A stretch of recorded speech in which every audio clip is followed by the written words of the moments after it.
우리 주 안에서 이렇게 또 반갑게 만났는데요. 믿음 안에서 인사하고 시작하겠습니다. 참 잘 오셨습니다. 만나서 반갑습니다 하고 인사하실까요? 참 잘 오셨습니다. 만나서 반갑습니다. 한 번 더 인사할까요? 사랑하고 축복합니다 하고 인사하시죠. 사랑하고 축복합니다. 사랑하고 축복합니다. 아멘. 네, 참된 스승이라는 제목의 말씀으로 은혜를 나누고자 합니다. 여러분, 오늘날 이 시대를 많은 이들이 사표가 없는 시대라고 이야기합니다. 여기서 말하는 사표는 회사를 그만두겠습니다 하는 사표가 아니라 스승 사자의 표상 표자예요. 스승님, 선생님, 그리고 표상, 표본이 될 사람, 본이 될 사람이 없는 시대다라는 뜻입니다. 많은 사람이 공감할 거예요. 존경하고 따르는 어른의 부재 시대, 그러잖아요. 옛날 옛적 얘기를 하는 거냐? 예전에는 그냥 잘 모르고 사람들이 학식이 적어서 많이 배운 사람한테 따라서 그러지, 요즘은 다 배워서 그런 게 필요 없다라고도 할 수 있겠는데요. 어른의 부재 시대, 그러다 보니까 그만큼 책임지고 감당하는 지도자가 없다, 또는 존경할 만한 사람이 없다라는 것이 되겠죠. 이것이 좋은 건지 나쁜 건지는 약간 애매하게 생각될 수도 있어요. 왜냐? 스승이 있어도 그만 없어도 그만 큰 불편이 없는데 뭐 라고 생각하는 의식이 다반사인 듯 합니다. 근데요, 그 결과가 뭐냐? 그래서 스승이 있어도 그만 없어도 그만 라고 생각하는 의식이 팽배하다 보니 다음 세대, 특히나 우리 이후에 다음 세대에서 가치 상실이 됐어요. 어떤 것이 소중한지, 진짜 지켜내야 할 가치인지를 상실해 버렸어요. 소중한 가치를 몰라요. 왜 이렇게 해도 되는데 뭐, 저렇게 해도 되는데 뭐 하도 살다 보니 소중한 가치를 잃어버리게 됐죠. 흔들리는 다음 세대가 됐습니다. 그런데요, 오늘 말씀은 이 말세 시대에 오히려 그 반대다라고 얘기하고 있습니다. 성경 말씀은. 오늘 말씀 뭐라고 하냐? 우리가 3절에 보면요, 때가 이르리니, 이 말세 시대죠. 사람들이 바른 교훈을 받지 아니하며 귀가 가려워서 자기의 사욕을 따를 스승을 많이 두고, 내 자아대로, 내 편한 대로, 내 욕구대로 다른 스승을 너무 많이 둔다는 거예요. 스승 부재 시대가 아니라 스승이 너무 많아서, 아니 거짓 스승이 너무 많아서 사람들이 혼란스럽고 진리를 떠나는 시대가 올 것이다, 도래할 것이다 라는 얘기입니다. 우리가 생각하는 것과 반대죠. 성경은 왜 스승이 많다고 했을까요? 그렇습니다. 요즘 우리 젊은이들 다음 세대 한번 보세요. 소위 좀 배웠다 학식 있는 사람들, 가방끈이 긴 우리 젊은 사람들 보세요. 어른들에게 찾아가거나 진짜 존경하는 스승을 둔 사람이 크게 적습니다. 그러다 보니 삶의 문제와 어려움, 고민 등을 어떻게 해결할까요? 유튜브, SNS, 사회환경망 또는 또래 모임에서, 또는 유명한 전문가, 강연가들 영상을 통해서, 이야기를 통해서, 그리고 스스로 해결해요. 이게 나쁘다 할지 좋다 할지는 모르지만 여기에 부작용이 우리에게 나타나고 있어요. 그것이 뭐냐?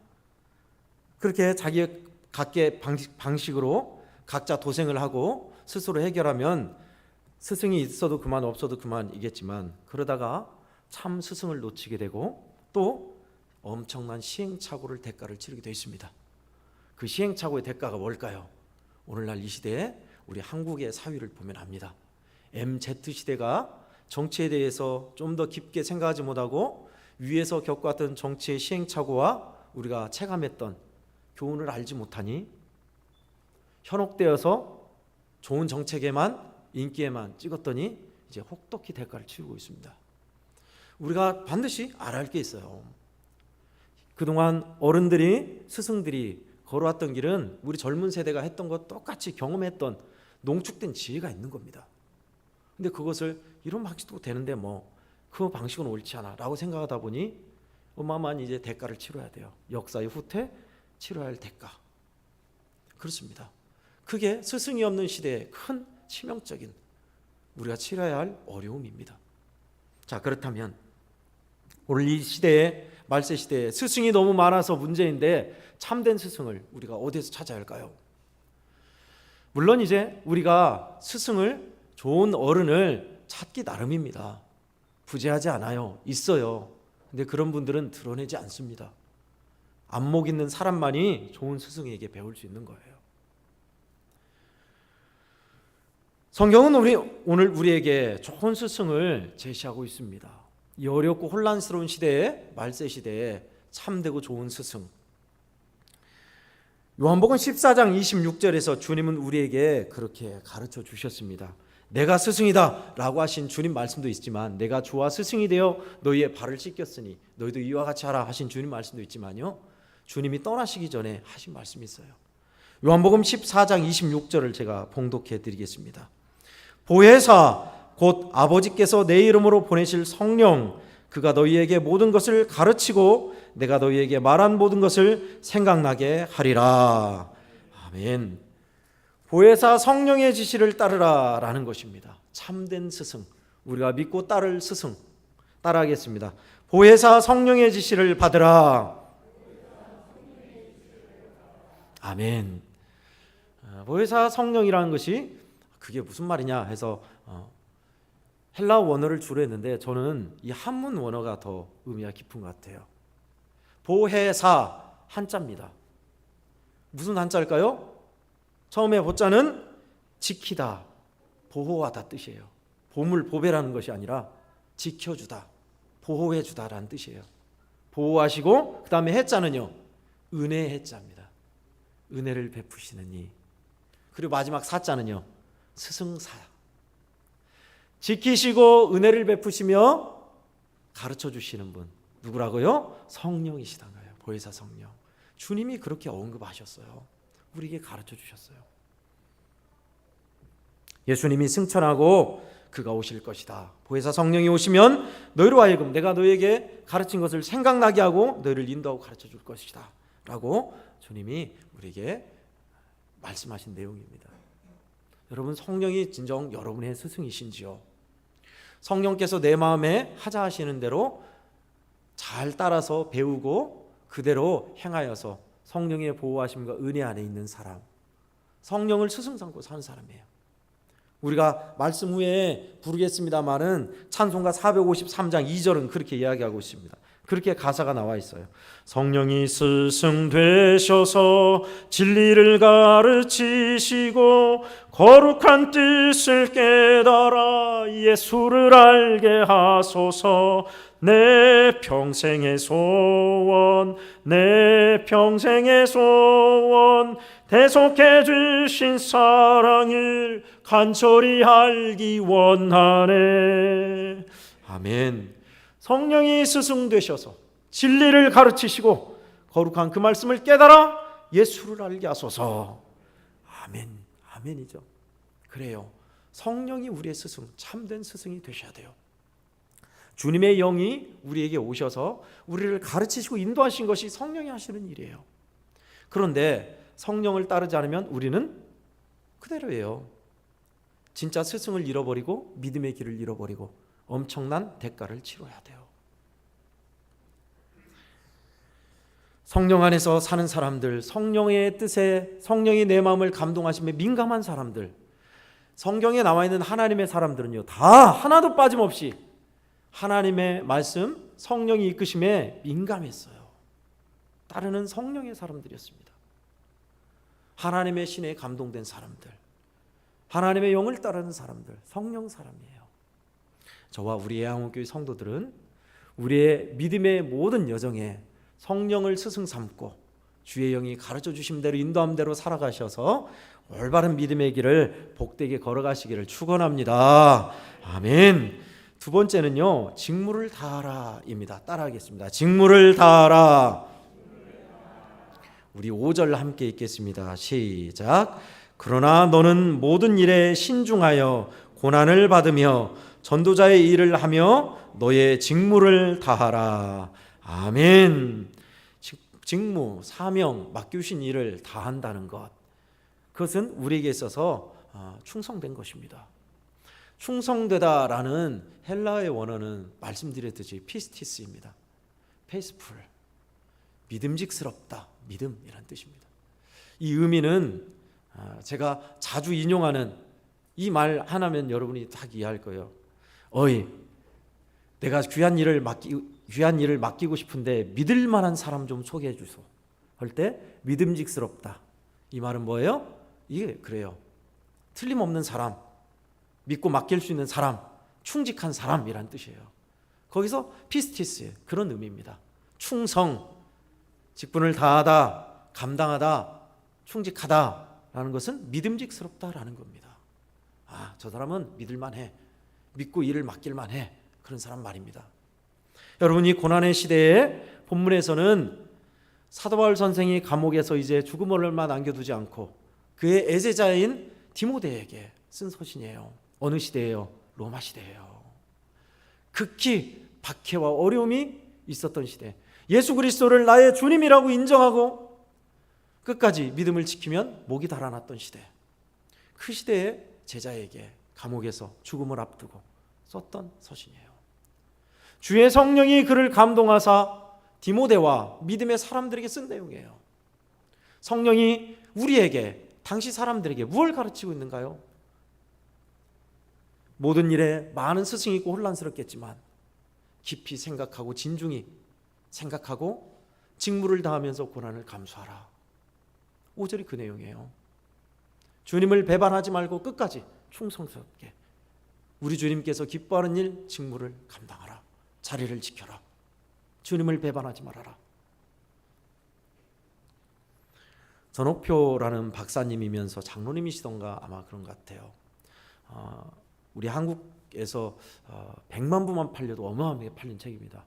200만 부 이상이 팔렸고 우리 중학교, 고등학교 국어책에도 내용이 실렸다고 그래요. 그 전옥표라는 분이 쓴 책 중에 이기는 습관도 있지만 저도 참 감명 깊게 읽었습니다만은 참 우연찮게 만난 책인데 그 다음에 또 여러 책을 썼는데 여러 책 중에 재밌는 제목이 있어요. 지금 힘들다면 잘하고 있는 것이다 라는 제목이 있습니다. 지금 힘든 우리 성도들 계십니까?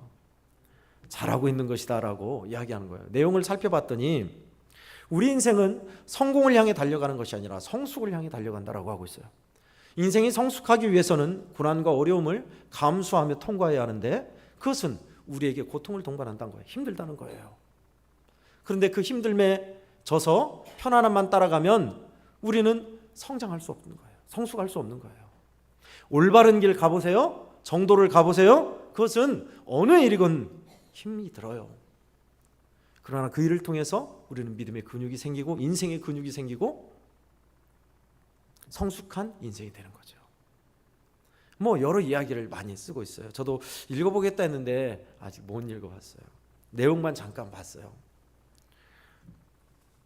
도전하는 인생, 도전하는 것이 없을지라도 살아가는 자체가 힘들다 해도 삶의 자리는 누구나 다 녹록하지 않는 법입니다.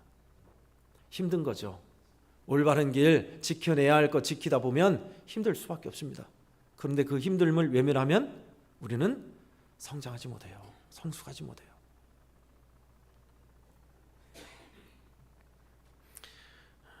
젊은이들 우리 20대 그리고 30대까지 보면 참 격세지감을 많이 느낍니다. 어려움을 많이 겪지 않은 젊은이들이 많구나라는 걸 느껴요. 그 의미는 뭐냐? 사회생활 직접 부딪혀서 시행착오를 겪고 깨닫고 숙일 줄 알고 또 근실하게 자기 길을 가는 우리 젊은이들은 생각이 달라요. 삶에 대한 태도가 진지해요. 그런데 마치 부모가 다 알려줘서 부모가 원하는 길만 가고 부모님이 다 해주는 그 아이들 보면 확 느껴져요. 얘가 온실 속에서 자랐구나. 얘는 실전 경험이 있구나. 우리 아이들을 봐도 그래요. 우리 교회에 있는 아이들 봐도 스스로 지하가림 하겠다고 아르바이트하고 믿음 생활하고 시행착오를 겪고 한 아이들과요, 부모님 밑에서 정도를 걸으면서도 다른 길을 가지 않고 사회 경험이 없는 아이들은 천양지차예요. 삶을 대하는 태도가 달라요. 여러분들도 느끼시죠? 그게 뭘까요? 사회에서 부딪히면서 직접 고난과 어려움을 감수하고 통과해보고 인생의 쓴맛을 보고 단맛도 보고 한 아이들은 생각이 다르더라고요. 양한갑 선교사님이 와서 그 말씀을 전했죠. 이 자리에서 한 몇 달 전이었던 것 같아요. 그 미얀마 믿는 그 지역에서 아이들이 군부의 쿠데타로 인해서 심한 핍박을 받고 어려움을 당하면서도 올바른 정의를 위해서 믿음 안에서 리안 전도사와 함께 데모를 하고 일어섰던 아이들. 근데 한국에 와봤더니 우리 아이들은 어떻다고요? 매니큐어 칠하고 옷 뭐 입을까, 어디 놀러 갈까 그러고 있다는 거예요. 정말 천양지차죠. 그렇게 달라요. 인생은요, 힘들고 어려운 것이 정도입니다. 어렵지 않은 인생은 없어요. 그 고난을 피한다면 우리는 성숙할 수 없어요. 성장할 수 없어요. 마냥 어린아이예요. 정신도 지혜도 어린아이가 돼요. 신앙도 마찬가지입니다. 지금 신앙의 입장에서 다시 말하거니와 우리 주님이 허락하신 일을 지켜내는 것은 쉽지 않아요. 원수 마귀는 끊임없이 우리를 무너뜨리려 할 거예요. 야금야금 조금씩 그렇게 서서히 내려가게 만들 겁니다. C.S. 루이스의 말처럼 지옥문으로 가는 길은 급경사가 아니에요. 서서히 내려가는 내리막이라 했어요. 그러므로 우리는 성령께서 우리에게 지시하심 따라서 사는 건데 그거는 고난을 감수하며 직무를 감당하는 겁니다. 고난 한자로 풀이할게요. 쓸 꽃자에 어려울 난자. 인생의 쓴맛과 어려움을 경험하는 것. 어디에서요? 믿음의 길을 걸으면서요. 여러분도 이름 대면 잘 알 수 있는 목사님입니다. 제가 재밌게 그 목사님의 글을 읽었어요. 이 글을 소개해드리고 끝에 이름을 알려드릴게요. 아이들을 가르치는 교수로 있었답니다. 신학대에서 교수로요. 근데 가만 보니까 지금도 식권이 없어서 수돗물로 배를 채우고 있는 신학생이 있더란 거예요. 오늘 이 시대 말고 좀 오래된 얘기입니다. 내가 학교 다닐 때 그렇게 어려워서 배를 굶고 공부를 했는데 아직도 이런 신학생이 있구나 하면서 스스로 생각했답니다. 그 글이에요. 잠깐 읽어드릴게요. 대학 교수로 있었던 시간은 내가 선한 목자로 연단받는 세월이었다. 한 번은 식사 시간에 두 학생이 1,000원짜리 학교 식당 티켓이 없어 수돗물을 마시고 있는 모습을 보았다. 그 순간 어려웠던 신학생 시절이 떠올랐다. 조교에게 학부부터 신대원에 이르기까지 점심을 거스르는 학생 명단을 파악하도록 했다. 그리고 생활비 150만 원을 제외한 교수 봉급과 교회 강사비, 교회 부흥회 사례비까지 털어 그들의 식대와 등록금에 다 쏟아부었다. 그렇게 3년을 지내다가 학교를 떠나왔는데 20여 년이 지난 지금까지도 여수의 갓김치, 완도의 김, 해남의 전복, 목포의 젓갈, 김제의 쌀 등 특산물을 보내는 제자들이 있다. 돌이켜보면 내가 그들을 잘 가르쳤다기보다도 그들이 참으로 스승보다 더 훌륭한 제자들이었다. 학생을 가르치면서 이렇게 생활비 빼고 다 쏟아부어서 배에 굶지 않도록 그들에게 밥을 먹이고 학비를 돕고 그렇게 3년을 했더니 제자들이 성장해서 스승을 알아보고 더 큰 제자들의 모습을 그렇게 적었더라고요. 3년 동안 있다가 정말 어려운 교회에 청빙이 온 거예요. 쌈 많기로 유명한 교회. 안 가려고 했어요. 왜요? 교수는요, 가르치는 그 지식만 계속 전하면 돼요. 방학도 있어요. 안식년도 있어요. 봉급도 많아요. 목사보다. 근데 굳이 갈 이유가 없어요. 근데 자꾸 마음에 생각이 있어서 기도하면서 자기 집 딸에게 물어봤답니다. 아빠가 교수로 있으면 봉급도 많고 너하고 놀 시간도 많고 우리 집도 편하게 살 수 있는데 저 큰 교회에서 목사라고 왔단다. 너 같으면 어떻게 하겠니? 어린 딸이니까 뻔하죠. 편안한 길 가야죠. 할 줄 알았는데 웬걸요? 아이가 아빠 목사님은 원래 힘든 거예요. 그 얘기를 하더래요. 자기가 교수가 아니라 목회자인 것을 깨달은 거예요. 그리고 이런 지하에 다른 것 생각할 것 없이 교수를 그만두고 그 교회로 가요. 지금 목회를 참 잘하고 계세요. 어떤 분인가 짐작되십니까? 언젠가 한번 모시고 싶은 우리 대선배님입니다. 치유하는 교회 화곡동교회 김우신 목사님이에요. 여러분, 오늘날에 사표가 될 스승이 없다지만요, 찾아보면 이런 스승이 있습니다. 저에게도 그런 스승이 있어요. 잘 찾아뵙지 못해서 늘 죄스러운데, 어렵게 공부했던 시절 저에게 많은 것을 가르쳐 주셨습니다. 그리고 신앙생활을 하시면서 집사님이셨어요. 집사님이셨는데 신앙생활을 하시면서 CCC 동아리 활동을 지도하시고 학생들에게 주볼 주면서 먹을 걸 주면서 전도하시고, 그렇다고 해서 가르치는 걸 소홀했냐? 아니요. 다른 교수님보다 훨씬 친절하게 자세히, 그리고 인품도 좋아서 다 좋아했어요. 지금도 여전히 이제 장로님이 되셔서, 큰 교회여서, 큰 교회일수록 장로님이 되기 어렵죠. 지금 장로님이 되셔서 외국인 유학생들을 섬기면서 복음을 전하고 계시더라고요. 좋은 스승을 저는 만났습니다. 여러분, 우리에게 있어서 성령이 스승 되셔서 이끄시면 또 좋은 스승도 발견하게 되고 좋은 것도 배우게 하세요. 우리에게 있어서 고난과 어려움이 있지만 직무를 다하게 하시고 감당케 하시고 이끄시는 주님에 대하는 스승이신 보혜사 성령이었습니다. 오늘 스승의 주일에 맞아서 우리에게 있어서 오늘날 참된 스승이 없는 이 스승 부재 시대에, 아니 거짓 스승이 난무하는 이 시대에 우리가 어떻게 참된 스승 밑에서 배우고 올바른 길을 갈 수 있는가를 봤습니다. 두 가지입니다. 보혜사 성령의 지시를 따라 사는 사람, 성령을 따라서 직무를 다하며 고난을 감수하는 사람, 틀림없습니다. 올바른 길, 제대로 된 길 가는 겁니다. 저와 우리 애양원교회 성도들은 모두가 다 이 참된 스승 성령을 스승 삼아 진리 안에서 믿음의 길을 활발하게 우리 주님의 기쁨 되어 살아가기를 축원드립니다. 아멘. 하나님 아버지, 그렇습니다. 성령께서 우리를 가르쳐 주시고 감동하시고 이끄심 따라서 하나님 아버지 귀한 이 믿음의 길을 감당케 하시고 충성되게 하시고 성령이 스승 되셔서 온전한 믿음의 길, 진리의 길을 완주하는 우리 성도들 다 되게 하여 주시옵소서. 거룩하신 예수님의 이름으로 기도하옵나이다. 아멘.